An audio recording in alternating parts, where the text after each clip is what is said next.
The voice of National Audio Library for the Blind پیش خدمت ہے سسپنس سے بھرپور اردو آڈیو ناول کالا جادو، تحریر اے راحت، آواز Unaiza Mustafa. Please like, share and subscribe our channel national audio library for the blind. ویسے یہ تصور ذرا عجیب سا لگا تھا۔ اب تو اکرام کی کچھ اس طرح عادت ہو گئی تھی کہ اسے اپنے ہی جسم کا ایک حصہ سمجھنے لگا تھا۔ پگلا کہیں کا، وہ کام کر رہا ہے جو میں نہیں کر سکتا، لیکن اچھا تو ہے، کم از کم شمسا کے بارے میں تفصیلات معلوم ہو جائیں گی۔ خدا کرے وہ اس کے پیچھے پیچھے ہی گیا ہو، لیکن کچھ معلومات حاصل کر کے آئے گا۔ ہو سکتا ہے ماں باپ کو کچھ پتہ چل جائے۔ انہی خیالات میں بیٹھا رہا اور میرا اندازہ درست نکلا۔ اکرام واپس آ گیا تھا، اس نے فوراً ہی مجھے تلاش کر لیا تھا۔ میرا قریب شرمندہ سا پہنچا، کہنے لگا، مجھے یقین تھا مسعود بھیا کہ آپ یہیں موجود ہوں گے، میرا انتظار کر رہے ہوں گے۔ آج پہلی بار میں نے خانقاہ سے باہر جا کر اس شہر کو دیکھا ہے۔ یہ تو خاصا بڑا شہر ہے، بڑی گھنی آبادی ہے اس کی۔ بھیا، میں شمسا کے پیچھے گیا تھا، میں نے اسے تھوڑی سی رقم دے دی تھی جو آپ نے مجھے دی تھی، اور میں نے اسے تسلیاں بھی دی تھی کہ اللہ نے چاہا تو اس کی مشکلات آسان بھی ہو جائیں گی۔ بھیا، پھر میں اپنے آپ کو باز نہیں رکھ سکا، اس کے پیچھے پیچھے وہاں تک پہنچا جہاں وہ رہتی ہے۔ ایک چھوٹا سا گھر ہے جو حسین خان نامی ایک شخص کا ہے۔ حسین خان شمسا کے شوہر کا دوست ہے۔ شمسا کے شوہر کا نام فیضان ہے، فیضان عالم۔ بہت اوباش طبع آدمی ہے، صورت ہی سے برا لگتا ہے، اور اس کا دوست بھی کوئی اچھا آدمی نہیں ہے۔ کہیں باہر سے آ کر قیام کیا ہے اور دونوں مل کر کچھ کر رہے ہیں۔ شمسا اکیلی اس گھر میں رہتی ہے کیونکہ اس کے دوست کی بیوی نہیں ہے۔ 3 بچے ہیں شمسا کے، 2 بیٹے 1 بیٹی اور مسعود بھیا۔ شمسا کا ایک بیٹا جو 5 سال کا ہے، بالکل آپ کا ہم شکل ہے، بالکل آپ جیسا۔ میں نے دونوں ہاتھ سینے پر رکھ دیے، دل بے قابو ہونے لگا تھا۔ بھیا، وہ بڑی غیر محفوظ ہے۔ اس کا شوہر در حقیقت ایک درندہ صفت آدمی ہے، لگتا ہی نہیں ہے کہ وہ شمسا کو اپنی بیوی سمجھتا ہے۔ اس کا دوست شمسا کو گندے فکرے کستا ہے، لیکن وہ خاموشی سے بیٹھا ہنستا رہتا ہے۔ شمسا اس کے گھر کے سارے کام کاج کرتی ہے، اپنے بچوں کو سنبھالتی ہے۔ بہت دکھی ہے وہ بھیا، بہت دکھی ہے۔ تو میں کیا کروں؟ نہیں مسعود بھیا، یہ تو کوئی بات ہی نہیں ہوئی کہ آپ کیا کریں، بھائی ہیں آپ اس کے۔ ٹھیک ہے، آپ کچھ نہیں کر سکتے، میں تو کر سکتا ہوں۔ کیا کرو گے؟ مجھے بتاؤ، کیا کرو گے؟ مجھے اس بات کا جواب چاہیے مسعود بھائی کہ اگر آپ کی بہن آپ کے سامنے آ گئی ہے، آپ جو کچھ بھی کر رہے ہیں وہ آپ جانتے ہیں، لیکن اس بہن سے جو آپ کی سگی بہن ہے اور مصیبتوں میں گرفتار ہے، اس سے یہ اجتناب کیسا؟ مجھے اجازت نہیں ہے۔ کیا سمجھے اکرام؟ مجھے اجازت نہیں ہے۔ میں نہیں سمجھتا بھیا، انسانی رشتے اگر اتنی آسانی ہی سے چھین لیے جاتے تو ان رشتوں کا وجود ہی نہیں ہونا چاہیے تھا۔ مجھے میرے گناہوں کی سزا مل رہی ہے۔ سزا آپ کو مل رہی ہے، شمسا کو تو نہیں ملنی چاہیے۔ اکرام، کیا کہنا چاہتے ہو؟ کھل کر کہو، کیا کہنا چاہتے ہو مجھے بتاؤ۔ شمسا سے مل لیجئے، اسے تحفظ دیجئے، اور کوئی نہیں ہے اس کا، آپ ہیں، میں ہوں۔ میں اسے اس طرح نہیں چھوڑ سکتا۔ تو جاؤ اس کی خبر گیری کرو، اس کے ساتھ رہو۔ انتہائی غمزدہ ہوں مسعود بھیا، انتہائی غمزدہ ہوں۔ سوچا تھا زندگی کے کسی حصے میں آپ کا ساتھ نہیں چھوڑوں گا، چاہے دنیا ادھر سے ادھر ہو جائے، مروں گا بھی آپ کے قدموں میں۔ لیکن معاف کیجیے گا مسعود بھائی، آپ سے شدید اختلاف کر رہا ہوں، اور اس اختلاف کی بنیاد پر آپ سے علیحدہ ہو رہا ہوں۔ میرا منہ حیرت سے کھلے کا کھلا رہ گیا۔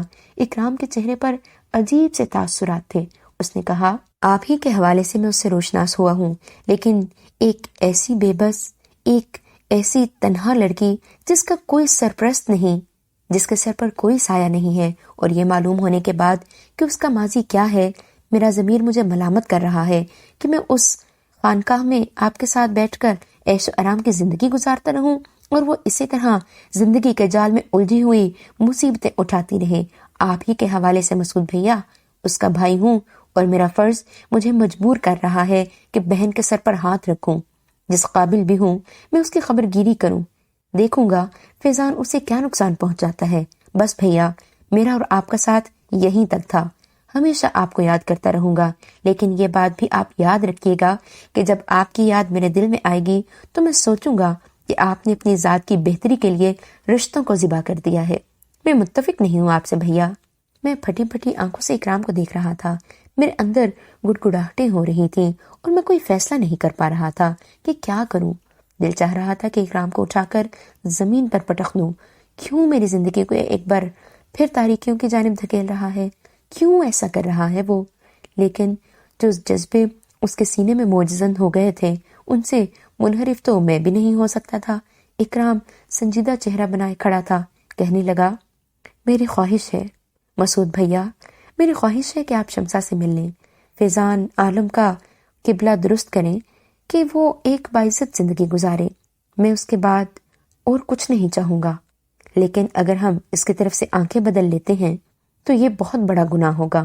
آپ اس سے مل لیں، آپ اس سے ضرور مل لیں۔ اگر میں اس سے مل لیا تو ہاں تو آگے کہیے۔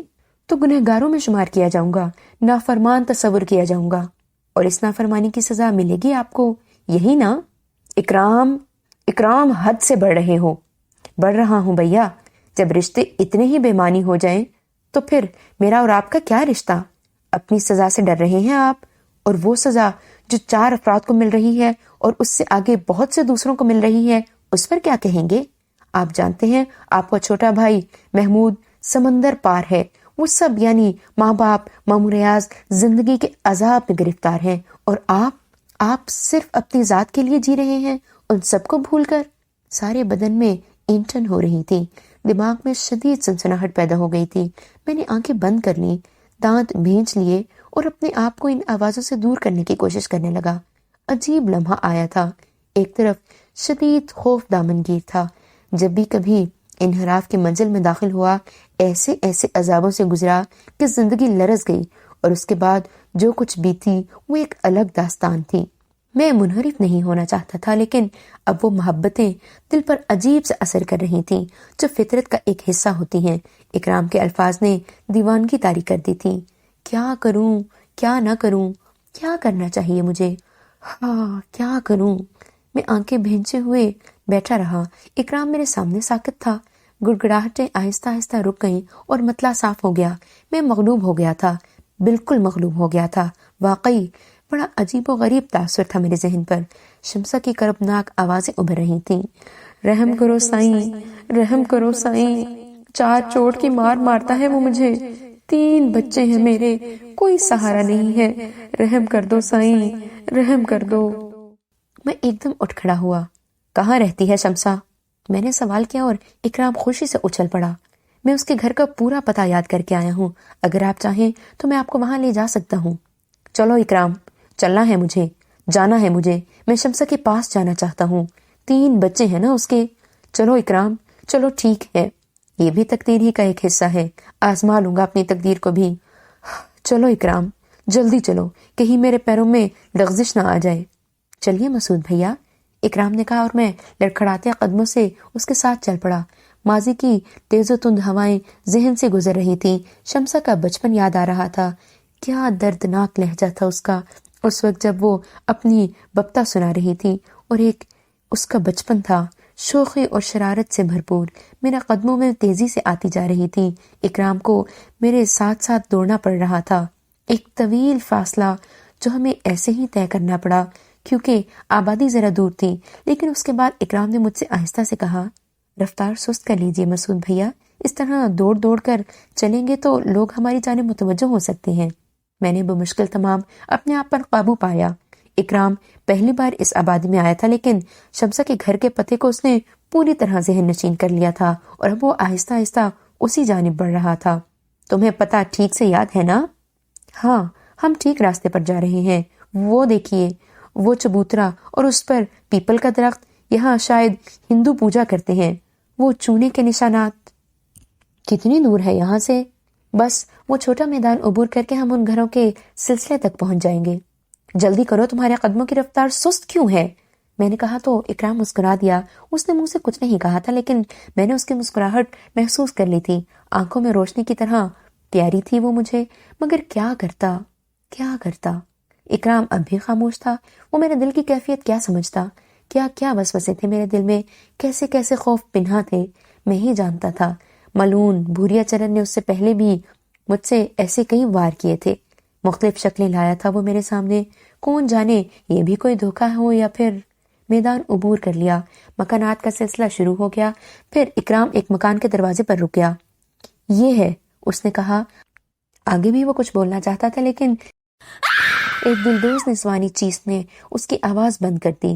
چیخ کی آواز اندر سے ہی ابھری تھی۔ ہم دونوں ٹھٹک گئے۔ چیخ شمسا کی تھی۔ میں نے مضطرب نگاہوں سے اکرام کو دیکھا، اس بار بھی کچھ نہیں بول پایا تھا کہ قدموں کی بھاری آواز سنائی دی، کوئی دروازے کے پاس آ گیا تھا، پھر نسوانی آواز ابھری، بے آبرو نہیں ہوں، سمجھا کیا ہے تو نے مجھے؟ 2 بھائیوں کی بہن ہوں، 2 کڑیل بھائیوں کی، تیری اور تیرے بغیرت دوست کی جاگیر نہیں ہوں۔ ہاں، دوسری آواز سنائی دی، دروازے کو ہاتھ مت لگائیو، سوچ لے تیرے بچے اندر سو رہے ہیں، تینوں کی گردنیں ماروں دوں گا۔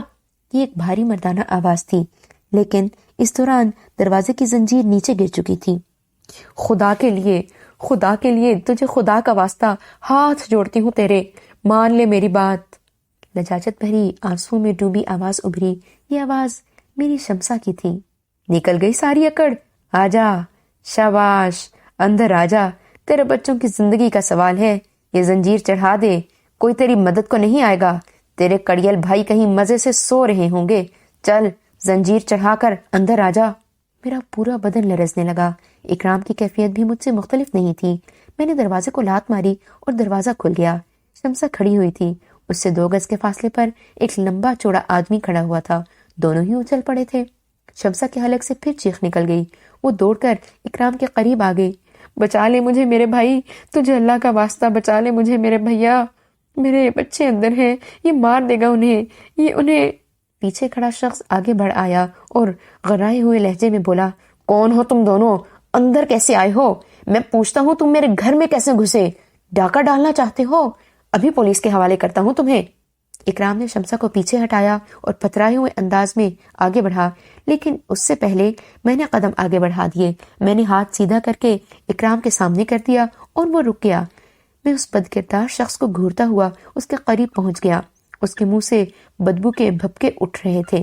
اکرام نے کہا، نہیں مسعود بھائی، تم شمسا بہن کو سنبھالو، میں اسے دیکھتا ہوں۔ میں نے اکرام کو دوبارہ ہاتھ سے پیچھے دھکیل دیا۔ میری خونی نظریں سامنے کھڑے شخص کو گھور رہی تھیں۔ کون ہے تو؟ شوہر ہے اس کا؟ میں نے سرد لہجے میں پوچھا۔ نہیں بھائی، میرے شوہر کا دوست ہے یہ، اسے نشہ کرا کے باندھ دیا ہے، اس نے زخمی کر دیا ہے اسے، اور اب یہ بے عزت کرنا چاہتا ہے مجھے۔ پیچھے سے شمسا کی آواز ابھری۔ حالانکہ اکرام نے مجھے مسعود کہہ کر پکارا تھا، مگر شمسا کے تصور میں بھی نہیں آ سکتا تھا کہ یہ میں ہو سکتا ہوں، اس کا اپنا بھائی۔ صورتحال سمجھ میں آ گئی تھی۔ میرا اٹھایا ہاتھ اس شخص کے منہ پر جا پڑا اور وہ اچھل کر کوئی 5 فٹ دور جا گرا۔ اس کے منہ سے خون کی دھار پھوٹ پڑی تھی۔ میں آگے بڑھا اور میں نے جھک کر اسے گریبان سے پکڑا۔ تھوڑا سا اٹھا کر میں نے ایک لات اس کے سینے پر رسید کی اور اس کے منہ سے ہائے نکل گئی۔ وہ کوہنیوں کے بل پیچھے کھسکنے لگا، چیخنے سے گریز کر رہا تھا کیونکہ خود مجرم تھا، شاید نہیں چاہتا تھا کہ باہر آواز جائے۔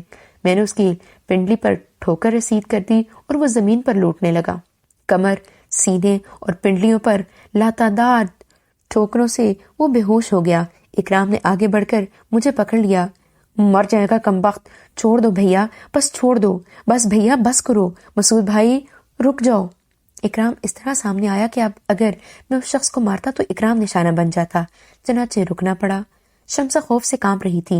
بڑی مشکل سے اس نے کہا، مظلوم ہوں، دکھیاری ہوں میرے بھائی، تھوڑی سی مدد اور کر دو، میرا مرد اندر بندھا پڑا ہے، نشے میں تھا، اس نے دھوکہ دیا اسے بھی، اسے ذرا ہوش میں لے آؤ، اللہ تمہیں اجر دے گا، تم نے ایک بے آسرا کی مدد کی ہے، اللہ تمہیں اس کا صلہ دے گا، بس تھوڑی سی مدد اور کر دو۔ بے ہوش شخص کو وہیں چھوڑ کر ہم اندر چل پڑے۔ کمرے میں لالٹین روشن تھی، فرش پر ایک شخص بندھا پڑا تھا، یہی شمسا کا شوہر تھا۔ میں نے اسے سیدھا کیا، سر کے بال خون سے چپچپا رہے تھے، اس کا مطلب ہے سر زخمی ہے۔ شمسا کراہتی آواز میں کہہ رہی تھی، جیسا بھی ہے میرے سر کا سائبان ہے، یہ میرا چھپر ہے، بچوں کا باپ ہے، میرا تو کوئی پوچھنے والا نہیں ہے، اللہ تمہیں عزت دے میرے بھائیوں، سگے بھائی بن کر آئے ہو میرے، ہائے تم نے میری آبرو بچا لی، اللہ تمہاری بہنوں کی آبرو بچائے، میرے بھی بھائی تھے، چھین لیے تقدیر نے، ہائے یہ ہوش میں آ جائے تو اس سے پوچھوں کہ اب کیا کرے گا۔ نشے کا بھی کوئی رشتہ ہوتا ہے؟ سارے رشتے بھول جاتے ہیں یہ سسرے۔ بھابھی بھابھی کہہ کر دھوکہ دیا اس نے۔ فیضان، ارے فیضان، اب تو اٹھ جاؤ، اب تو جاگ جاؤ فیضان۔ ایک کپڑا چاہیے بہن، ان کا سر زخمی ہے، اکرام نے کہا۔ میرے بدن میں اب بھی لرزش تھی۔ شمسہ کی آواز کا کرب، اس کی باتیں دل چھید رہی تھیں، لیکن صبر کرنا آتا تھا مجھے، صبر کرنا جانتا تھا، خود کو سنبھالے ہوئے تھا۔ شمسہ نے اپنی اوڑھنی سے ایک ٹکڑا پھاڑ دیا۔ کتنا خون بہہ گیا ہے، زخم گہرا تو نہیں ہے؟ لوہے کا کڑا مارا تھا سر میں، زیادہ زخم آیا ہے کیا؟ نہیں، فکر مت کرو، بچے کہاں ہیں؟ دوسرے کمرے میں ہیں، وہیں سو رہی تھی میں۔ ان دونوں کے لڑنے کی آواز سن کر ادھر آئی، دیکھا تو فیضان زخمی ہو گیا تھا، یہ اسے باندھ چکا تھا، اور پھر خدا تمہیں خوش رکھے، تمہاری بہنوں کی آبرو بچائے۔ فیضان کو بستر پر لٹانے کے بعد میں نے اکرام سے کہا، اسے بھی اندر گھسیٹ لاؤ، دیکھو مر تو نہیں گیا۔ فیضان ہوش میں آ جائے تو اس سے پوچھیں گے کہ اب وہ کیا چاہتا ہے۔ آپ بھی آئیے بھیا، آئیے۔ اکرام نے کچھ اس طرح کہا تھا کہ میں اس کے ساتھ باہر نکل آیا۔ کچھ بات بھی کرنی تھی آپ سے۔ کہو۔ شکر ہے نشے میں ہونے کی وجہ سے زیادہ چیخا چلایا نہیں، اس طرح باہر والے متوجہ نہیں ہو سکے۔ ہمیں سوچنے کا وقت مل گیا ہے، اس مردود کو باندھ کر ڈال دیتے ہیں اور پھر فیصلہ کرتے ہیں کہ ہمیں کیا کرنا ہے۔ ویسے آپ نے کمال ضبط کا ثبوت دیا ہے، بہت اچھا کیا ہے آپ نے۔ میرا دل ٹکڑے ٹکڑے ہو چکا ہے اکرام، میرا وجود چکنا چور ہو گیا ہے۔ کیا میں نہیں جانتا؟ لیکن مسعود بھائی، شمسہ آپ کی بہن بالکل نہیں پہچانی۔ میرے گھر والے زندہ نہیں سمجھتے مجھے اکرام۔ شمسہ کو تو میری زندگی کے بارے میں کچھ بھی نہیں معلوم۔ ماموں ریاض نے مجھے بدنصیب شمسہ کی کہانی سنائی تھی، اس وقت وہ اس ظالم شخص کے چنگل میں پھنس چکی تھی۔ میرے خیال میں ایسا نہیں ہے۔ اکرام بولا، کیوں؟ یہ اندازہ کیسے ہوا؟ اس نے کئی بار اپنے بھائیوں کا ذکر کیا ہے۔ اللہ جانے، مگر وہ آپ کو بالکل نہیں پہچان سکی۔ اس کی وجہ بھی میری سمجھ میں آ رہی ہے، وہ شاید ذہنی دباؤ کا شکار ہے۔ میں نے آپ کو مسعود بھائی اور اسے شمسہ بہن کہہ کر پکارا ہے، مگر وہ اس بات پر بھی نہیں چونکی کہ میں نے اس کا نام کیسے لے لیا۔ ہاں، شاید تمہارا خیال درست ہے۔ عارضی طور پر میرے دل میں ایک خیال آیا تھا بھیا۔ بتاؤ اکرام، میرا دماغ تو معاف ہے، بتاؤ کیا کروں؟ شمسہ بہن اس دوران خود آپ کو پہچان لے تو دوسری بات ہے، آپ خود انہیں کچھ نہ بتائیں، ہو سکتا ہے ان پر کچھ جذباتی اثرات مرتب ہو جائیں۔ اب ان حالات میں انہیں یہاں چھوڑنا تو مناسب نہیں ہوگا، ہم انہیں خانقاہ میں لیے چلتے ہیں، وہاں اطمینان سے سوچیں گے کہ اب کیا کریں۔ جیسا تم مناسب سمجھو اکرام۔ آپ کو اختلاف تو نہیں ہے؟ نہیں، اب مجھے کسی بات سے اختلاف نہیں ہے، میں نے کہا، اور اکرام مطمئن ہو گیا۔ اس کے بعد میں نے سارے کام کیے تھے۔ اس منحوس شخص کو باندھ کر ڈال دیا گیا جس نے دوستی کا بھرم کھویا تھا۔ شمسہ کا شوہر بھی آہستہ آہستہ ہوش میں آ رہا تھا، اس کا نشہ تو ویسے ہی اتر چکا تھا۔ ہوش میں آ کر اس نے وحشت زدہ نظروں سے ماحول کو دیکھا، پھر اٹھ کر بیٹھ گیا۔ کہاں گیا وہ؟ سب ٹھیک ہے فیضان، ہوش کرو، سب ٹھیک ہے، اللہ نے مدد بھی بھیج دی فیضان، میرے بھائیوں نے مجھے بچا لیا۔ ہائے فیضان، تم نے تو مجھے کہیں کا نہ رکھا تھا۔ میں کہتی تھی کہ یہ اچھا آدمی نہیں ہے، اس پر بھروسہ نہ کرو، مگر نہ مانے تم۔ ہائے فیضان، مجھے اللہ نے بچا لیا۔ بچے فیضان گھٹے گھٹے لہجے میں کہنے لگا، اللہ کا کرم ہے، سو رہے ہیں، میں ایک نظر دیکھا ہوں انہیں۔ بھیا ابھی آئی۔ شمسہ کمرے کے دروازے سے نکل گئی۔ فیضان نے لالٹین کی روشنی میں ماحول کو دیکھا، پھر اس کی نظر اپنے دوست پر پڑی اور وہ اچھل کر کھڑا ہو گیا۔ چند قدم آگے بڑھ کر اس نے قریب پہنچا، اسے دیکھتا رہا، پھر ہماری طرف دیکھ کر کہا، اسے کیا ہوا؟ مارا ہے ہم نے، اکرام بولا۔ مر گیا؟ نہیں، زندہ ہے۔ کم اصل ہے، ایسے کہاں مرے گا؟ فیضان نے کہا اور اسے ایک ٹھوکر رسید کر دی۔ پھر وہ ہماری طرف مڑ کر بولا، تمہارا شکریہ ادا کرنا بیکار ہے۔ شکریہ کوئی کسی عزت دار کے احسان کا ادا کرتا ہے۔ مجھ جیسے بغیرت آدمی نے اگر تمہارا شکریہ ادا کر بھی دیا تو اس لفظ کی بھی توہین ہوگی، وہ داغدار ہو جاتی اور مشکلات میں ڈوب جاتی۔ میں ہی اسے نہ جینے دیتا، اتنا ہی ذلیل انسان ہوں میں۔ اکرام نے حیران نظروں سے مجھے دیکھا، میں خاموش رہا تھا۔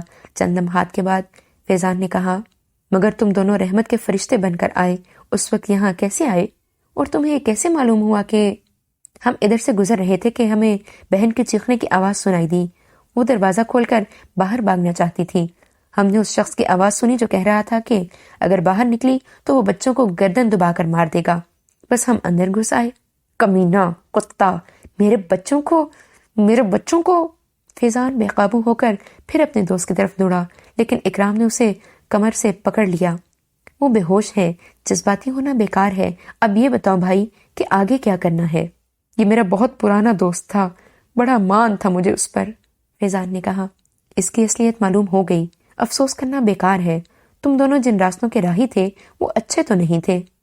ہاں، احساس ہو گیا، آخر احساس ہو ہی گیا، مگر… وہ خاموش ہو گیا۔ کچھ دیر کے بعد بولا، یہیں کے رہنے والے ہو؟ ہاں، اکرام نے جواب دیا۔ کچھ اور رحم کرو گے ہم پر؟ 3 معصوم بچوں اور ایک مظلوم عورت پر۔ اس کی آواز میں عجیب سی پشیمانی تھی۔ مظلوم عورت پر؟ تو کیا وہ تمہاری بیوی نہیں ہے؟ ہے تو صحیح، اللہ کے سامنے تو میں نے یہی اقرار کیا تھا کہ اس کا محافظ بنوں گا، مگر وعدہ پورا نہیں کیا میں نے۔ جو ہونا تھا وہ ہو چکا ہے، اب کیا کر سکتا ہوں؟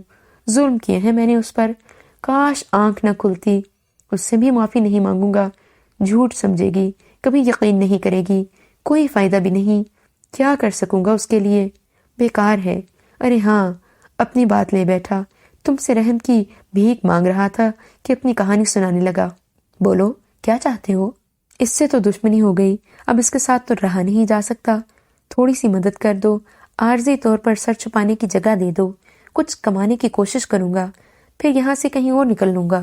یہ مت سمجھنا کہ نیکی گلے پڑ گئی، مجبوری ہے، چھوٹے بچوں کا ساتھ ہے، ورنہ کہیں اور نکل لیتا۔ بن سکتی ہے کوئی بات؟ کسی سرائے وغیرہ میں رہو گے؟ اکرام نے پوچھا۔ پیسے نہیں ہیں، فیضان نے جواب دیا۔ اسی وقت شمسہ واپس آ گئی۔ فیضان کو دیکھ کر خوفزدہ لہجے میں بولی، چھوٹا جاگ گیا تھا، سلانے میں دیر ہو گئی۔ فیضان نے آنکھیں جھکا لی تھیں۔ شمسہ نے آگے بڑھ کر پوچھا، درد ہو رہا ہے سر میں؟ گاہو گہرا ہے کیا؟ نہیں، ٹھیک ہوں۔ چلو فیضان، کچھ سامان ہو تو اٹھا لو، اکرام نے کہا۔ اس بات پر میں نے بھی چونک کر اکرام کو دیکھا تھا۔ اکرام نے سب کچھ خود سنبھال لیا تھا، میری ذہنی کیفیت جانتا تھا اور اس کے لیے پورے اعتماد کے ساتھ عمل کر رہا تھا۔ ویسے بھی وہ بہت جذباتی ہو گیا تھا شمسہ کے سلسلے میں، اور اس کی وجہ بھی میں جانتا تھا، خود بھی تو گھائل تھا۔ فیضان نے فوراً اس کی ہدایت پر عمل کیا۔ ٹین کا ایک صندوق اور کپڑوں کی پوٹلی، یہ اثاثہ تھا ان کا۔ شمسہ نے پوٹلی شانے سے لٹکائی اور فیضان سے بولی، ایک بچے کو اٹھا لو گے؟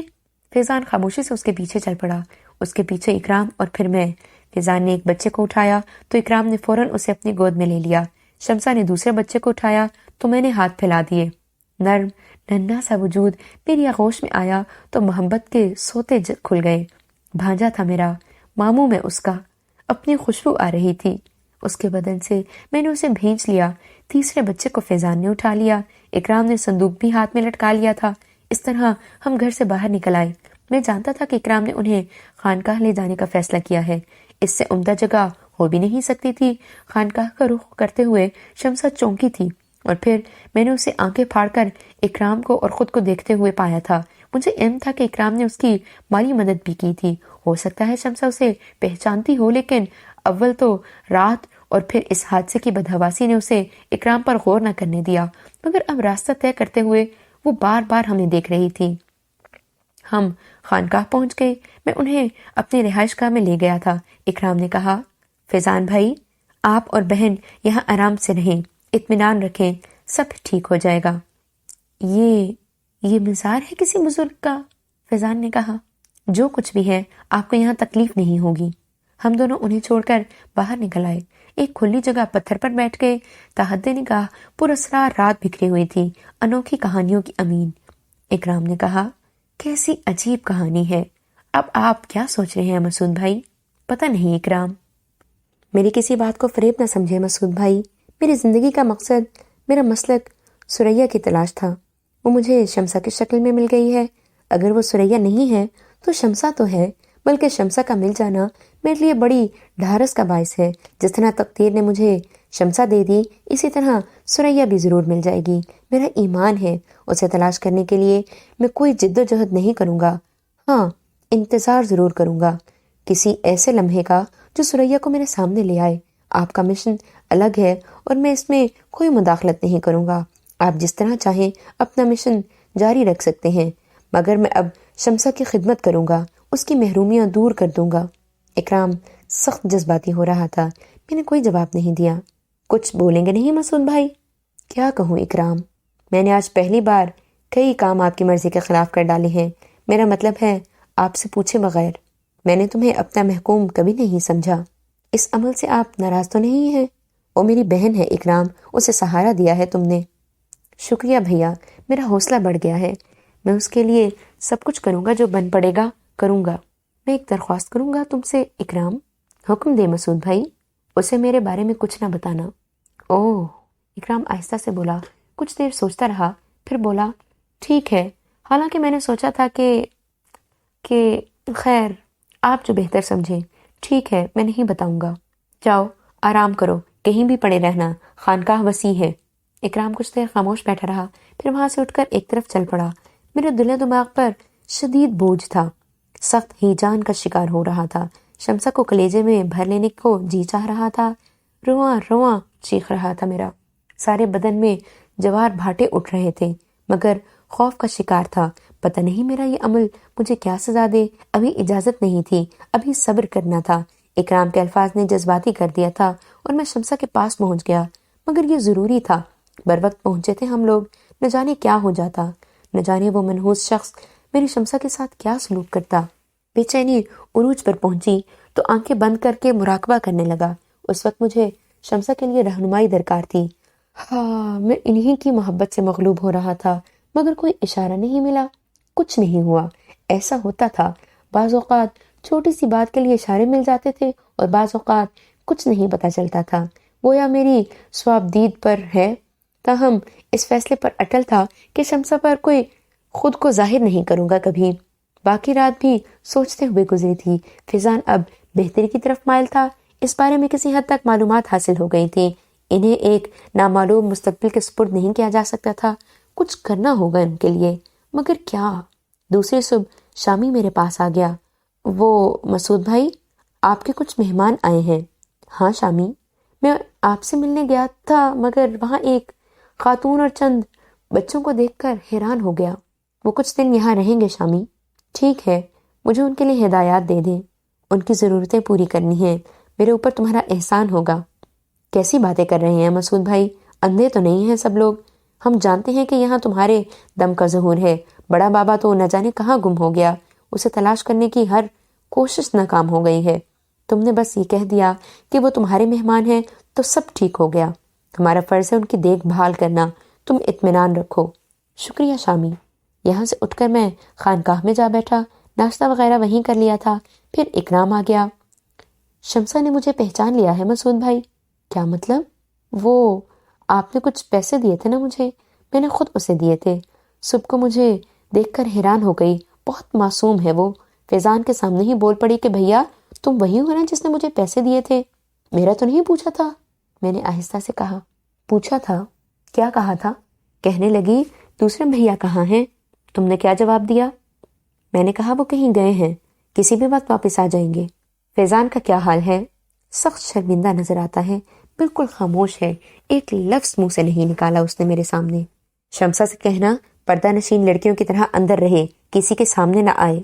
ٹھیک ہے، کہہ دوں گا۔ اس کے بچوں کے کیا نام ہیں؟ میں نے پوچھا اور اکرام مجھے ان کے نام بتانے لگا۔ وہ عجیب سی کیفیت کا شکار نظر آ رہا تھا۔ بہر طور میں نے بڑے ضبط سے کام لیا۔ شمسہ مجھ سے چند قدم کے فاصلے پر تھی، دل تو چاہتا تھا کہ اسے ایک لمحہ نگاہوں سے اوجھل نہ ہونے دوں، مگر رات کے بعد میں نے اسے دوبارہ نہیں دیکھا تھا۔ شام کو فیضان باہر نکل گیا، میں نے اسے مغرب کی نماز پڑھتے دیکھا تھا اور مجھے خوشی ہوئی تھی۔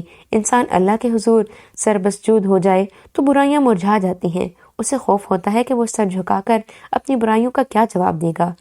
میں اس کے پاس تو نہیں گیا، مگر جب شمسہ کے بچے باہر نکل آئے تو میں خود کو باز نہ رکھ سکا۔ یہ میری بہن کے بچے تھے، میں ان کا ماموں تھا، سگا ماموں۔ میں بے اختیار ہو کر ان کے پاس پہنچ گیا۔ فیضان نے مجھے پہچان لیا۔ آپ آ گئے شاہ صاحب؟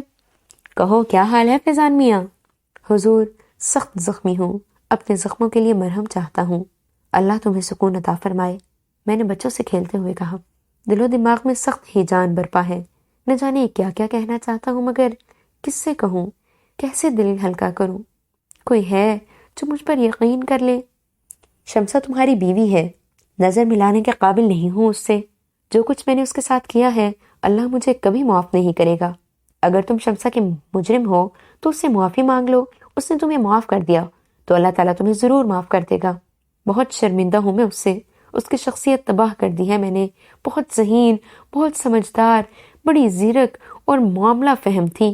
اتنا ستایا میں نے اسے کہ اپنی اہلیت کھو بیٹھی، تیسرے درجے کی عورت بن گئی وہ۔ سب کچھ اس کے دل میں ہے، مجھ سے زیادہ اور کون جانتا ہے اسے۔ وہ کیا کہتی ہے؟ اب کچھ نہیں کہتی، بہت کچھ کہہ چکی ہے، مگر اس وقت میں نے سنا نہیں تھا شاہ صاحب، میرے کان بند تھے۔ مجھے اپنے ماضی کے بارے میں کچھ بتاؤ گے فیضان؟ آپ سن لیں گے شاہ صاحب، وعدہ کریں آپ سن لیں گے۔ آپ مجھے ذلیل کریں گے، خوب ذلیل کریں گے شاہ صاحب۔ آپ نے اور اکرام بھائی نے میری بیوی کی عزت بچائی۔ وہ پاک باز عورت ہے، ایک شرابی، ایک بدکار انسان ہونے کے باوجود کہ میں اس پر ہر الزام لگانا چاہتا تھا، ہر طرح اسے ذلیل کرنا چاہتا تھا، میں اس پر کبھی بدکاری کا الزام نہیں لگا سکا۔ اتنی ہی پاکیزہ ہے وہ، اس کی رگوں میں دوڑنے والا خون ایسے نیک انسان کا خون ہے کہ اس کی بے حرمتی پر اللہ مجھے کبھی معاف نہیں کرے گا۔ شکریہ فیضان، میرے منہ سے بے اختیار نکل گیا، مگر فیضان جذبات میں اس قدر ڈوبا ہوا تھا کہ اس نے میرے ان جملوں پر غور نہیں کیا۔ وہ بولا، برے لوگوں کا ساتھ رہا میرا، اچھائی پہ نظر ہی نہ پڑی۔ یہ بڑا دربار ہے، میں سمجھتا ہوں مجھے یہاں جگہ بلا وجہ نہیں ملی ہے، شاید میرے گناہوں کا کفارہ ادا ہو جائے۔ ابا کیوں رو رہے ہو؟ شمسہ کے بڑے بچے نے منہ بسورتے ہوئے کہا۔ کچھ نہیں بیٹے، اب یہ ہمیشہ ہنسیں گے۔ اکرام، میں نے دور سے گزرتے ہوئے اکرام کو آواز دی۔ جی بھائی۔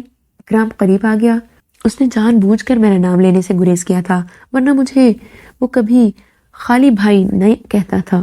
بچوں کو ان کی ماں کے پاس پہنچا دو۔ جی۔ اکرام بچوں کو لے کر چلا گیا۔ فیضان نے پھر گردن خم کر لی تھی۔ کچھ دیر وہ سوچتا رہا، پھر بولا، میں سہارنپور میں رہتا تھا، بھائیوں کے رحم و کرم پر تھا، بھائی مجھ سے بے نیاز تھے، احساس محرومی نے مجھے میرے دوستوں کا راہی بنا دیا تھا۔ برائی کی طرف قدم بڑھاؤ تو دوستوں کی کمی نہیں ہوتی، بہت سے برے دوست مل گئے تھے مجھے، بھاوجیں ہر طرح ذلیل کرتی رہتی تھی۔ میں نے ایک دن بڑی بھابھی سے کہا، بھابھی میری شادی کر دے۔ خوب، بیوی کو کہاں رکھو گے؟ یہ گھر میرا نہیں ہے کیا؟ آئینہ دیکھا ہے کبھی؟ کیوں؟ صاف صاف سنو گے؟ بھابھی بہت تیز ترار تھی۔ اب تو سننا بہت ضروری ہے، میں نے بھی بھاری لہجے میں کہا۔ کتنے عرصے سے کھا رہے ہو ہمارے سر پر؟ کیا خرچ ہے تمہارا؟ میرا خرچ تو بڑے بھیا اٹھاتے ہیں۔ کچھ شرم آتی ہے کبھی؟ آخر کیوں؟ سنو فیضان، غور سے سنو، تمہارے تینوں بھائیوں میں سے کوئی تمہارا خرچ اٹھانے کے لیے تیار نہیں ہے، اور کیوں اٹھائیں وہ تمہارا خرچ؟ جوان ہو، تندرست ہو، یہ بات ہم سب کے درمیان ہو چکی ہے۔ اس مکان میں تمہارا حصہ تھا، آج تک تمہارا خرچ اس میں سے اٹھایا جا رہا ہے، وہ حساب بھی برابر ہو چکا ہے۔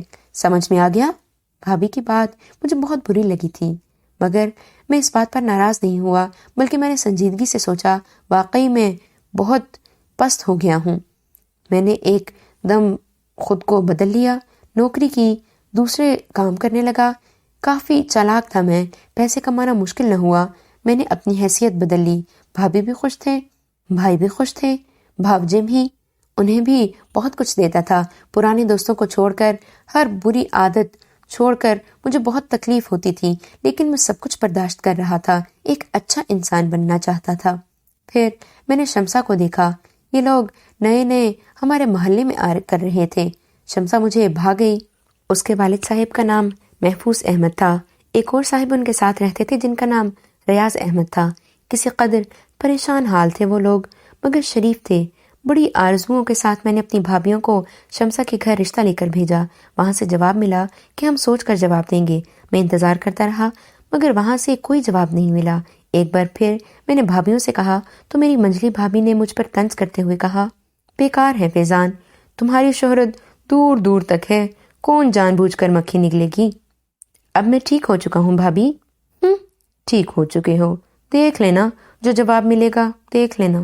اگر ایسا ہوا تو اچھا نہیں ہوگا بھابھی، کہا نا، خود دیکھ لینا۔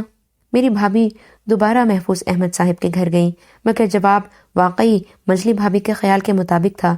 محفوظ صاحب نے کہا کہ تصدیق کرنے سے پتہ چلا ہے کہ لڑکے کا چال چلن اچھا نہیں ہے، اس لیے ہم معذرت خواہ ہیں۔ بھابھیوں نے میرا خوب مذاق اڑایا اور میں جل کر کباب ہو گیا۔ پھر میں خود ان لوگوں سے ملا۔ اپنا نام بتا کر میں نے کہا کہ بے شک میں نے کچھ وقت غلط لوگوں کے ساتھ گزارا ہے، لیکن اب میں محنت کر کے روزی کما رہا ہوں۔ میری ذات سے انہیں یا ان کی بیٹی کو کوئی تکلیف نہیں پہنچے گی۔ مگر شمسا کے ماموں نے صاف انکار کر دیا۔ میری منت سماجت پر کوئی توجہ نہیں دی اور میرا دماغ پھر الٹ گیا۔ میں نے شمسا کو اپنے چند دوستوں کی مدد سے اغوا کروا لیا اور اسے لے کر سہارنپور سے دلی آ گیا، پھر الہ آباد پہنچا اور وہاں اس سے نکاح کر لیا۔ مگر ان لوگوں کی ضد نے مجھے پھر انہی رستوں پر لا ڈالا تھا۔ اس کے بعد میں شمسا سے انصاف نہیں کر سکا۔ اسے دیکھ کر مجھے اپنی توہین کا احساس ہوتا تھا، لیکن شمسا فیضان خاموش ہو گیا۔ یہ میرے گھر کی کہانی تھی، ان سب کی کہانی بھی، جن کے لیے میرا دل خون کے آنسو روتا تھا۔ بہت دیر تک خاموشی طاری رہی، پھر تجسس نے سر ابھارا۔ میں نے کہا، شمسا کے والدین سے پھر تو نہیں ملے فیضان؟ میں تو اپنے بھائیوں سے بھی نہیں ملا، ان بیچاروں سے بھلا کیا ملتا؟ تمہارا خاندان سہارنپور ہی میں آباد ہے؟ ہاں، وہیں پیدا ہوئے ہم لوگ، دادا پر دادا بھی وہیں کے ہیں۔ اور شمسا کے اہل خاندان؟ وہ کہیں اور سے آ کر آباد ہو گئے تھے، فیضان نے جواب دیا۔ فیضان کو کریت کر میں اس دور کا تعین کرنے لگا جب ماموں ریاض مجھے تھانے میں ملے تھے اور انہوں نے مجھے شمسا کے بارے میں بتایا تھا۔ یہ پتہ چلانا چاہتا تھا کہ کیا وہ لوگ اب بھی وہیں رہتے ہیں۔ فیضان اس بارے میں کچھ نہیں بتا سکا، البتہ میں نے اس سے اس کے گھر کا پتہ پوچھ لیا تھا۔ دوسرا دن عرضیوں کا دن تھا، 2 دنوں کے لیے تیاریاں ہوتی تھیں، خاص خیال رکھا جاتا تھا۔ باقی دن عام ہوتے تھے، حالانکہ خانقاہ کے عقیدت مند عام دنوں میں بھی آ جاتے تھے، ان پر روک ٹوک نہیں تھی، لیکن وہ عام دنوں میں اس جھوٹی قبر پر نہیں جا سکتے تھے۔ بس منگل کو عرضیوں کے لیے اور جمعرات کو ان کے جواب کے لیے وہ اندر جاتے تھے۔ اس ڈھونگ پر میرا دل لرزتا تھا، مگر یہ میں نے نہیں رچایا تھا، اس کا سلسلہ تو بہت پہلے ہی چل رہا تھا۔ دلچسپ بات یہ تھی کہ جس نے اس سلسلے کا آغاز کیا تھا وہ مرتبہ پا چکا تھا اور بڑائی حاصل کر کے نہ جانے کہاں چلا گیا تھا۔ ہم لکیر پیٹ رہے تھے۔ ایک بار اکرام نے اس سلسلے میں بات ہوئی تھی اور اس نے مجھے بہت سہارا دیا تھا۔ یہ سب کچھ جو ہم کر رہے ہیں اکرام، کیا یہ بہتر ہے؟ کیا مسعود بھیا؟ ہمیں معلوم ہے کہ یہ سب فریب ہے، نہ یہ کسی کا مزار ہے، نہ اس کی کوئی اہمیت۔ لوگ اس کے بارے میں توقعات لے کر آتے ہیں اور ہم انہیں جھوٹے سہارے دیتے ہیں۔ وہ سہارے جھوٹے تو نہیں ہوتے بھیا، انہیں فائدہ پہنچتا ہے۔ جو کچھ آپ جانتے ہیں انہیں بتا دیتے ہیں۔ سبھی کہہ رہے ہیں کہ جب سے آپ خانقاہ میں آئے ہیں ضرورت مندوں کو بہت فائدہ ہوا ہے۔ آپ کے یہاں آنے سے تو فریب کا سلسلہ ختم ہوا ہے اور حاجت مندوں کی اصل ضروریات پوری ہو رہی ہیں۔ بھیا، یہ کم ہے کہ لوگوں کو ڈاکو سنتو خان سے نجات مل گئی ہے؟ آپ خود بتائیے، کیا یہ گناہ ہے؟ مگر وہ ایک جھوٹی آس لے کر آتے ہیں، اس کے برعکس اگر وہ عام حیثیت سے آتے تو یہ ایک دکان حکمت ہے بھیا۔ آپ کسی سے بھی جگہ یہ دکان کھول لیتے، اس کی حیثیت اس سے الگ نہ ہوتی، وہاں پھر لوگ کھل کر دل کی وہ بات نہ بتاتے۔ روحانی تعلق کچھ اور ہوتا ہے اور کسی اپنے جیسے سے دل کی بات کر لینے کا مسئلہ کچھ اور۔ ہمیں اس فریب سے روزی حاصل ہوتی ہے، یہاں وہی کچھ لے کر آتا ہے جسے فائدہ ہوتا ہے۔ آپ خود سوچیں، اس طرح بہت سو کا رزق حاصل ہو رہا ہے۔ پہلے یہ لوگ ڈاکہ زنی کرتے تھے۔ میں ٹھنڈی سانس لے کر خاموش ہو گیا۔ عرضیوں کا سلسلہ شروع ہو گیا اور میں انہیں لکھتا رہا۔ معمول میں کوئی فرق نہیں تھا، لیکن بدھ کی رات میرے لیے بڑی کٹھن تھی۔ اس رات مجھے شدید کرب سے گزرنا پڑا۔ عموماً میں ہر عرضی کے لیے مراقبہ کرتا تھا اور میری رہنمائی ہو جاتی تھی، لیکن اس رات کچھ نہ ہوا۔ سپاٹ اور سنسان رات، میرے تمام رابطے ٹوٹ گئے تھے، مجھے کوئی اشارہ نہیں ملا تھا اور میرا دل پنکھے کی طرح لرزنے لگا تھا۔ ہاں، ناپسندیدگی کا اظہار ہے، خاموشی کا احساس دلایا جا رہا ہے، نافرمانی کا مجرم قرار دیا جا رہا ہے مجھے۔ وہی ہوا جس کا خدشہ تھا، آخر وہی ہو گیا۔ میں بار بار کوشش کرتا رہا لیکن کامیابی نہیں ہوئی، یہاں تک کہ صبح ہو گئی۔ مجھ پر عجیب سی کیفیت طاری ہو گئی تھی، دل و دماغ سن ہو گئے تھے، ہر احساس ختم ہو گیا تھا۔ معمولات جاری ہو گئے، شمسا کے بچے میرے پاس آ گئے، ان میں ایک واقعی میرا ہم شکل تھا۔ میرا بچپن بالکل ایسا ہی تھا، اور کیا کروں اور کیا کر سکتا ہوں؟ وہ میرے پاس ہے، میری رہائش گاہ میں ہے، مگر وہ یہ نہیں جانتی کہ اس کا برسوں کا بچھڑا ہوا بھائی اس کے اتنا قریب ہے، اور میں نے دوبارہ اس کی صورت نہیں دیکھی تھی کہ کہیں محبت اود نہ کر آئے، کہیں سب کچھ کھو نہ بیٹھوں، اور کیا کروں۔ معمول جاری رکھنا تھا، عرضیوں کے جواب لکھے، جو سمجھ میں آیا لکھتا رہا۔ شام کو یہ سارے جواب ضرورت مندوں کو پہنچائے، طریقہ ہی تھا جو نادر حسین نے ایجاد کیا تھا۔ پھر شمسہ کی آواز سنائی دی، سائیں بابا ولی تیرے صدقے باری، بگڑی بن گئی میری دعا سے، میرا گھر والا ٹھیک ہو گیا، تیرے خزانے وسیع ہیں ولی، تیرے ہاتھ بھرے ہوئے ہیں، ہم ہوس کے بندے ہیں، مانگنا ہمارا کام ہے، دینا تیرا کام، گھر بچھڑ گیا ہے میرا، ماں باپ بھائی سب ہیں ولی، دل تڑپتا ہے ان کے لیے، بگڑی بنا دے سائیں، ایک بار ملا دے سب سے، ایک بار صورت دکھا دے، تیرے واری ولی، تیرے صدقے سائیں۔ میں نے آنکھیں بند کر لیں، میں شمسہ کا کرب محسوس کر رہا تھا، اس کے دل کی چیخیں سن رہا تھا۔ پھر وہ چلی گئی، میرا ذہنی سکوت ختم نہیں ہوا تھا۔ ملاقاتیوں کا وقت ختم ہو گیا، شام کو باہر نکلا تو فیضان سے ملاقات ہو گئی۔ مغرب کی نماز پڑھ کر آیا تھا، میرے پاس آ گیا۔ کیا بات ہے فیضان؟ کچھ نہیں شاہ صاحب، بس یوں ہی قدموں میں بیٹھنے چلا آیا، کچھ پوچھنا چاہتا تھا۔ کہو، میں نے کہا۔ شاہ صاحب بہت دن ہو گئے مزار کی روٹیاں کھاتے ہوئے، کوئی تکلیف ہے؟ ہاں، بتاؤ۔ شاہ صاحب یہاں مجھے غیرت کا درس ملا ہے، یہاں میری کھوئی ہوئی انسانیت مجھے واپس ملی ہے۔ شاہ صاحب کچھ کرنا چاہتا ہوں، محنت مزدوری کر کے اپنے بچوں کا پیٹ بھرنا چاہتا ہوں، ہاتھ پاؤں باندھ کر نہیں بیٹھنا چاہتا۔ مجھے بتاؤ میں کیا کر سکتا ہوں؟ یہاں سے جانے کے خواہش مند ہو؟ یہاں جو سکون حاصل ہوا ہے مجھے شاید دنیا میں کہیں اور نہ ملے، میرا کوئی اور ٹھکانہ بھی نہیں ہے۔ دراصل باہر محنت کے لیے نکلنا چاہتا ہوں، اتنا کر لوں کہ بیوی بچوں کو لے کر اس شہر سے چلا جاؤں، اس وقت تک ہمیں یہاں رہنے کی اجازت مل جائے، میں یہیں رہنا چاہتا ہوں۔ تمہیں کسی نے کچھ کہا ہے؟ نہیں شاہ صاحب، میرے دل میں خود ہی خیال آیا ہے۔ اور تو کوئی بات نہیں ہے؟ نہیں شاہ صاحب۔ تو پھر اس وقت تک یہاں موجود رہو جب تک میں تمہیں جانے کی اجازت نہ دے دوں۔ تمہارے یہاں رہنے سے کسی کو کوئی تکلیف نہیں ہے، کوئی احساس ذہن پر طاری نہ ہونے دو۔ ہاں، ممکن ہو سکے تو 5 وقت نماز پڑھ لیا کرو۔ بہتر ہے شاہ صاحب، یہ میری درخواست ہے تم سے، میں نے کہا۔ فیضان نے گردن جھکا لی تھی۔ کچھ دیر کے بعد وہ چلا گیا، میرا دل و دماغ پر وہی سحر طاری تھا۔ یہ رات بھی گزر گئی۔ دوسرے دن کوئی 11 بجے کے وقت میں نے اکرام کو بلا کر کہا، اکرام میں تمہیں کہیں بھیجنا چاہتا ہوں۔ کہاں مسعود بھائی؟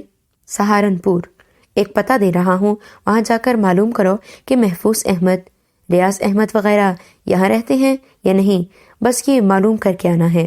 اکرام اچھل پڑا، پھر کسی قدر مسرور لہجے میں بولا، محفوظ احمد تو آپ کے والد کا نام ہے؟ ہاں، فیضان سے پتہ چلا ہے، میں ان کے بارے میں معلوم کرنا چاہتا ہوں، آج ہی چلا جاتا ہوں۔ بالکل ٹھیک ہے، اکرام نے کہا۔ مجھ سے زیادہ بے چین وہ ہو گیا تھا۔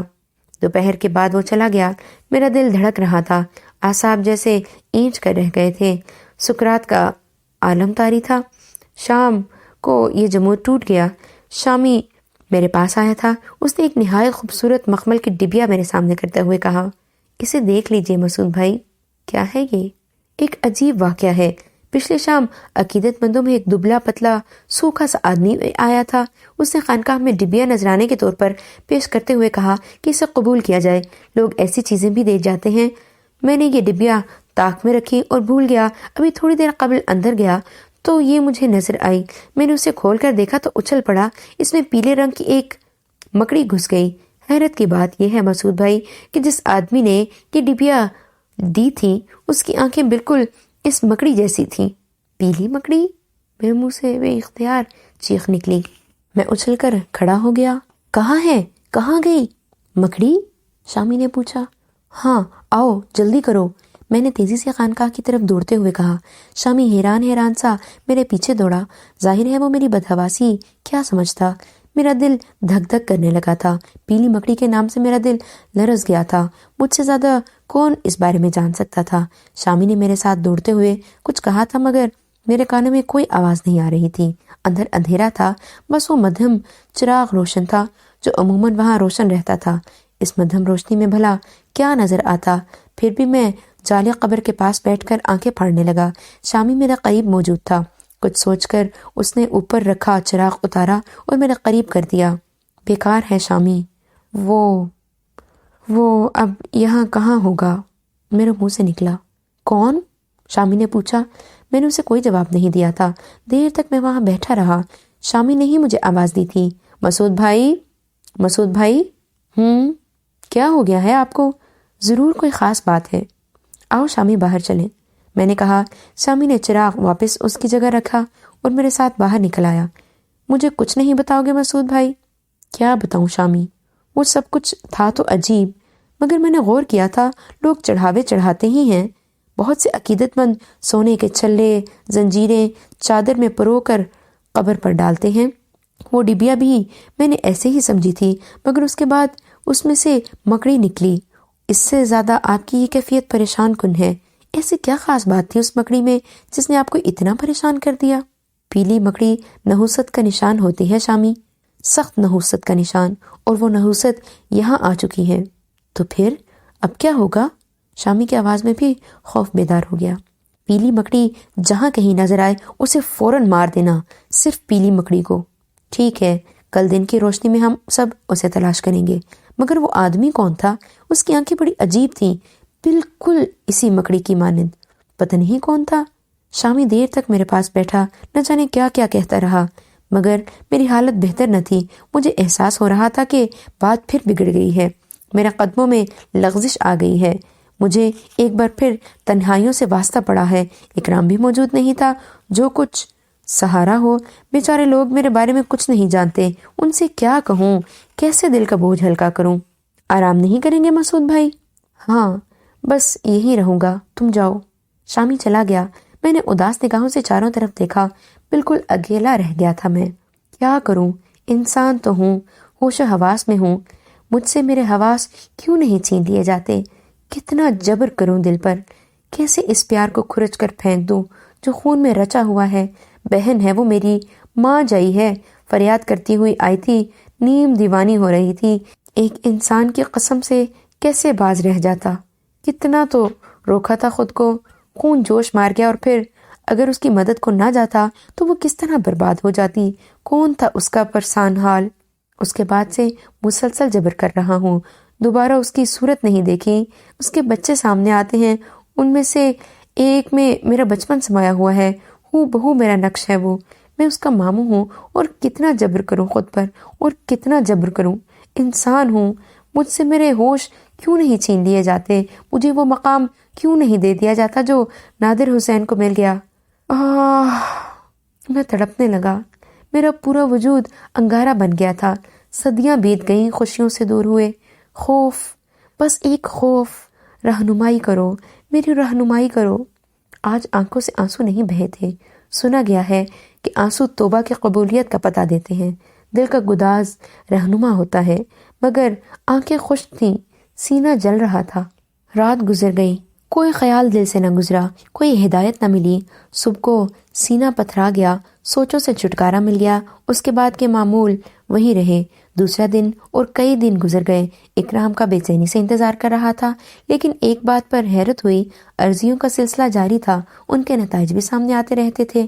اس عالم میں بھی جو ہدایات دی تھیں ان کے نتائج اچھے نکلے تھے۔ ایک حاجت مند آیا، شاہ بابا اللہ مرتبہ بڑھائے، شاہ بابا مقدمہ جیت گیا، میرا سب کچھ مل گیا ہے مجھے شاہ بابا، ہمیں نئی زندگی مل گئی، ورنہ پورے گھر کو مرنا پڑتا، ہمیں نئی زندگی ملی ہے شاہ بابا، یہ نذرانہ ہے، جو بھی ضرورت مند آئے اسے دے دیں۔ اس نے 50,000 روپے شامی کو دیے تھے، یہ رقم تقسیم ہو گئی، مگر اس دن میرے ذہن میں ایک خیال آیا تھا، شمسا کے لیے کچھ کرنا چاہیے۔ فیضان اب درست ہو گیا تھا، وہ نماز پڑھتا تھا، باقی وقت بچوں پر صرف کرتا تھا، محنت کر کے زندگی گزارنا چاہتا تھا۔ اگر کوئی ایسا ذریعہ ہو جہاں کہ وہ ایک بہتر زندگی حاصل کر لیں، کوئی دولت مند شخص اس کے لیے کچھ کر دے تو یہ ہو سکتا ہے، ایسے کسی کو تلاش کیا جا سکتا ہے۔ بہت غور کیا تھا میں نے اس بات پر۔ پھر ایک شام اکرام آ گیا، اسے دیکھ کر میرا دل بری طرح دھڑک اٹھا تھا، مگر اکرام کے چہرے پر کوئی خوشی نہیں تھی۔ کیا ہوا اکرام؟ کچھ نہیں مسعود بھائی۔ پہیلیاں نہ بجھاؤ۔ دونوں پتے درست تھے۔ فیضان عالم کا خاندان وہیں آباد تھا۔ اس کے ہاں کوئی خاص بات نہیں ہے، مگر محفوظ احمد کو تو اب لوگ بھول گئے ہیں۔ ان کی بیٹی کا اغوا ہوا تھا، اس کے کوئی 7 ماہ کے بعد وہ لوگ وہاں سے چلے گئے تھے۔ کہاں؟ یہ کوئی نہیں جانتا۔ فیضان کے خاندان والوں سے ملے تھے؟ میں نے صبر و سکون سے کہا۔ کیا کہتے ہیں وہ اس بارے میں؟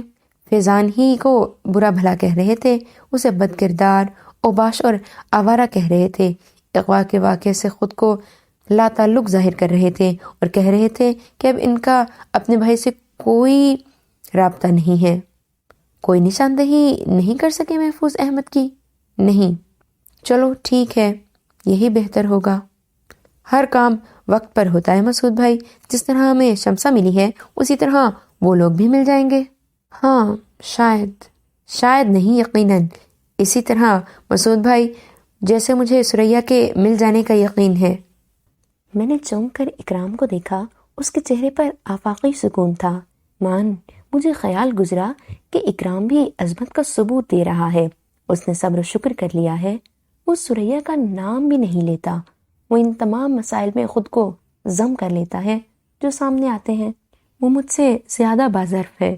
شاید نادر حسین کا عقیدہ بھی مجھ سے زیادہ پختہ تھا۔ وہ اس معیار پر پورا اترتا تھا جس کے تحت اسے جذب کا مقام مل گیا، اور اب اکرام کے چہرے پر اس لمحے جو کچھ نظر آیا تھا، اس نے نہ جانے کیوں ذہن میں یہ تصور پیدا کر دیا تھا کہ اس معصوم شخص کو بھی کچھ ملنے والا ہے۔ اس کے عقیدے کی پختگی، اس کا نیک عمل یہی ظاہر کرتا تھا۔ کیا ہی دلچسپ بات تھی۔ ادھر سے ادھر دوڑتے رہو، سارا جہان کھنگال مارو، جو تلاش کر رہے ہو وہ صرف تمہاری آنکھوں کے تل کی اوٹ ہے۔ اس تل کے عقب میں اگر کچھ نظر آ جائے تو ہاتھ بڑھا کر اٹھایا جا سکتا ہے، لیکن تل کے سامنے سے ہٹنا ضروری ہے۔ مجھے ہنسی آ گئی۔ اکرام نے چونک کر مجھے دیکھا اور خشک ہونٹوں پر زبان پھیرنے لگا، پھر سہمی آواز میں بولا، مسعود بھائی۔ میں نے اس کے لہجے پر چونک کر اسے دیکھا اور وہ دوبارہ ہنس پڑا۔ وہ پھر اسی انداز میں بولا، مسعود بھائی، خدا کے لیے ذہن کو قابو میں رکھیے، اللہ کی ذات پر بھروسہ پورا رکھیے۔ کہ آپ یہ کہہ سکتے تھے کہ شمسہ اس طرح آپ کے سامنے آ جائے گی، بلکہ آپ صحیح وقت پر اس کا ہاتھ پکڑیں گے، اسے سہارا دیں گے۔ کہاں تھی وہ؟ کچھ معلوم تھا آپ کو؟ یہ تو امی اور ابو بھی نہیں جانتے تھے کہ وہ کہاں ہے، لیکن اللہ نے ذریعہ بنایا۔ اب کم از کم وہ آپ کے سامنے تو ہے، تو آپ اس بات سے مایوس کیوں ہیں؟ امی اور ابو یہ مامو ریاض آپ کو ضرور ملیں گے، آپ یقین رکھیں۔ آپ اپنے آپ کو پوری طرح قابو میں رکھیے۔ نہیں میرے دوست، نہیں میرے بھائی، کہ اس ہنسی کو تو میری ذہنی خرابی سمجھ رہا ہے؟ نہیں اکرام، ایسا نہیں ہے، بس کچھ خیالات ذہن میں آئے تھے کہ ہنسی نکل گئی۔ مجھے ڈر ہے۔ مجھے تو ڈرا ہی دیا آپ نے۔ دراصل میں خود ہی سہما ہوا واپس آیا تھا، سوچ رہا تھا کہ نہ جانے اس انکشاف سے آپ کے دل پر کیا بیتے گی، لیکن اب بھی یہی کہوں گا کہ اللہ کے حکم کا انتظار کیجیے، سب کچھ معمول کے مطابق ہوتا ہے، وقت سے پہلے کچھ نہیں ہوگا۔ میں جانتا ہوں اکرام، تم ٹھیک کہتے ہو، میں تو طویل عرصے سے صبر کر رہا ہوں اور اب بھی صبر کرتا رہوں گا۔ دیکھ لو، شمسہ کے سامنے آج تک نہیں گیا، وہ پردے میں رہتی ہے، کس طرح دل نہیں تڑپتا اس کے لیے، لیکن جاؤں گا نہیں اس کے سامنے، بیکار ہے، ملیں گے تو سبھی ملیں گے، ورنہ کیا فائدہ؟ غم کی کچھ اور تحریریں رقم ہو جائیں گی، سینہ پھٹ جائے گا۔ اس سے مل کر جب وہ سب کے بارے میں پوچھے گی، میرے بارے میں پوچھے گی، ہمت نہیں کر پاتا اکرام، یقین کرو، ہمت نہیں کر پاتا۔ اکرام نے گردن جھکا لی، اس کی آنکھوں میں آنسو آ گئے تھے۔ بہت دیر تک وہ غم میں ڈوبا رہا، پھر اس نے کہا، اسی لیے تو آپ سے ضد بھی نہیں کرتا۔ حالانکہ ایک بہن کو اگر یہ پتہ چل جائے کہ بچھڑا ہوا بھائی سامنے ہے تو کم از کم ایک سہارا تو اسے حاصل ہو جائے گا۔ نہیں اکرام، میں اپنی تقدیر کے دروازے خود نہیں کھولنا چاہتا، بقول تمہارے جب یہ دروازے خود بخود کھلیں گے تب میں ان کی دوسری جانب جھانکوں گا، ورنہ نہ صحیح۔ اکرام پھر خاموش ہو گیا تھا۔ بہت دیر تک یہ خاموشی طاری رہی۔ اب اکرام کو تقریباً ساری ہی باتیں معلوم ہو چکی تھیں، چنانچہ موضوع بدلنے کے لیے اس سے کہا، ایک اور دلچسپ صورتحال سامنے آئی ہے اکرام، بھوریا چرن یہاں داخل ہو گیا ہے۔ کیا؟ ہاں، مگر کیسے؟ آپ کو کیسے پتہ چلا مسعود بھائی؟ اس نے سوال کیا اور میں نے اسے شامی کی ساری کہانی سنا دی۔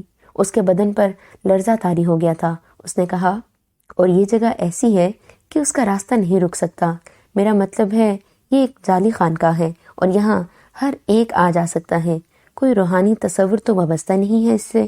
یہ بات ہم جانتے ہیں مسعود بھائی، مگر اب کیا کیا جائے؟ وہ کم وقت اس جگہ آ گیا ہے، ہمارے راستے ضرور کاٹے گا۔ سامنا تو ہو اس بدبخت سے، اب تو وہ سامنے ٹکتا ہی نہیں ہے اکرام۔ بہرحال میں نے بطور تذکرہ تم سے کہہ دیا ہے، تم بھی ذرا ہوشیار رہنا، تمہاری طرف سے پریشان تھا، واپس آ گئے، جی خوش ہو گیا اور اطمینان بھی۔ مگر مجھے کوئی خوشی نہیں ہے مسعود بھائی۔ خیر چھوڑیے، ذرا شمسہ سے مل لوں، بچے تو ٹھیک ہے نا؟ ہاں بالکل، مگر ذرا برابر تذکرہ مت کرنا کسی بات کا، کیا سمجھے؟ کچھ دیر کے بعد اکرام میرے پاس سے چلا گیا اور میں آنکھیں بند کر کے سوچوں میں گم ہو گیا۔ وقت گزرتا رہا، بس اس بات پر حیرت تھی کہ اب عرضیوں کے جواب کے لیے مراقبہ کرتا تھا تو کوئی جواب نہیں ملتا تھا، کوئی رہنمائی نہیں ہوتی تھی، کوئی ایسی نشاندہی نہیں کی جاتی تھی جس کے تحت میں ان عرضیوں کا جواب لکھوں، جبکہ اس سے پہلے ایسا ہوتا تھا اور مجھے بڑی آسانی ہو جاتی تھی۔ لیکن اب سچی بات یہ ہے کہ ذہنی اختراع سے کام لے رہا تھا، عرضیاں لکھی جاتی تھیں، ان کے جو جواب سمجھ میں آتے تھے دے دیتا تھا۔ ٹالنے والی بات ہوتی تھی، لیکن حیرانی کی بات یہ تھی کہ معیار وہی چل رہا تھا۔ حاجت مند جب آتے تو ان کے ہاتھوں میں کچھ نہ کچھ ہوتا اور چہروں پر خوشی کے آثار۔ ایک بھی ایسا نہیں تھا جس نے کہا ہو کہ اس کی مرادیں پوری نہیں ہوئیں، بلکہ اب تو رش بڑھتا ہی جا رہا تھا۔ دور دراز کے لوگ آنے لگے تھے اور خانقاہ کے معاملات بہت بہتر انداز میں چل رہے تھے۔ فیضان کو چونکہ میں نے منع کر دیا تھا کہ وہ اب کہیں آنے جانے کی بات نہ کرے، خاموشی سے وقت گزارتا رہے۔ شرمندہ سا ضرور نظر آتا تھا، لیکن اس کے بعد اس نے یہ سب کچھ نہیں کہا تھا۔ بیچارہ نہایت عقیدت کے ساتھ فاتحہ خوانی وغیرہ بھی کرتا اور عبادت گزاری بھی۔ اب کسی کو کیا بتایا جاتا کہ اس خانقاہ کی کہانی کیا ہے؟